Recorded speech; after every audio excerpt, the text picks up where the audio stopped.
Champions trophy 2025-এর দুটি সেরা দল পৌঁছে গেছে ফাইনালে, যেখানে ব্ল্যাক ক্যাপস নিউজিল্যান্ড দল সম্পূর্ণ প্রস্তুত ভারতকে হারানোর জন্য। অন্যদিকে টিম ইন্ডিয়াও আবার নিউজিল্যান্ডের বিপক্ষে জয় ছিনিয়ে নেওয়ার জন্য তৈরি। দুবাইয়ের পিচকে মাথায় রেখে নিউজিল্যান্ড এই ম্যাচে 4জন স্পিনার খেলাবে এবং ভারতও 4জন স্পিনার নিয়ে মাঠে নামবে। ভারতীয় দলের ব্যাটিং গভীরতা 8 নাম্বার পর্যন্ত রয়েছে, যেখানে সবাই ব্যাটিং করতে পারবে।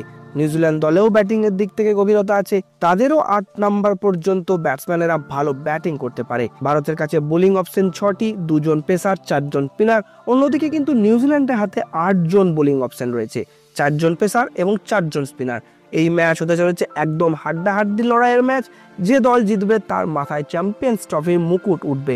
তো এই ভিডিওতে আমি ভারতের সম্ভাব্য এবং ফাইনাল প্লেইং 11 নিয়ে আলোচনা করব, তাই ভিডিওটি শেষ পর্যন্ত অবশ্যই দেখুন। ক্রিকেট ও আইপিএল সংক্রান্ত সমস্ত আপডেট সবার আগে পেতে চ্যানেলটিকে সাবস্ক্রাইব করে পাশে থাকা বেল আইকনটি প্রেস করে দিন।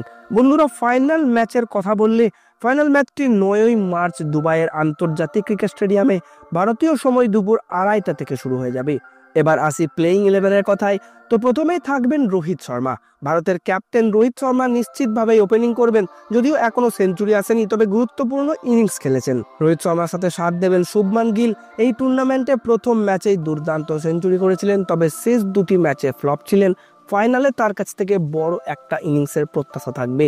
3 নম্বরে থাকবেন বিরাট কোহলি। বড় ম্যাচের প্লেয়ার বিরাট পাকিস্তান এবং অস্ট্রেলিয়ার বিরুদ্ধে দুর্দান্ত ব্যাটিং করেছেন, দুবারই প্লেয়ার অফ দ্য ম্যাচ হয়েছেন। ফাইনালে কি বিরাটের ব্যাট থেকে আবারও রান আসবে? আপনাদের কি মনে হয়? 4 নম্বরে থাকবে শ্রেয়াস আইয়ার। টুর্নামেন্টে ধারাবাহিকভাবে ভালো পারফর্ম করেছেন। পাকিস্তানের বিপক্ষে 56, নিউজিল্যান্ডের বিপক্ষে 79 এবং অস্ট্রেলিয়ার বিপক্ষে 45 রান করেছিলেন। এরপর 5 নম্বরে থাকবেন আকসার প্যাটেল। অলরাউন্ডার পারফরমেন্স দেখিয়েছেন, ব্যাটিং, বোলিং এবং ফিল্ডিং 3টি বিভাগেই দুর্দান্ত। 6 নম্বরে থাকবেন wicket keeper batsman KL Rahul.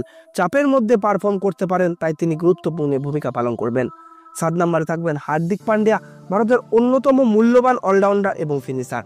তার অলরাউন্ডার পারফরমেন্স দলের জন্য বড় সম্পদ। 8 নম্বরে থাকছেন রবীন্দ্র জাদেজা।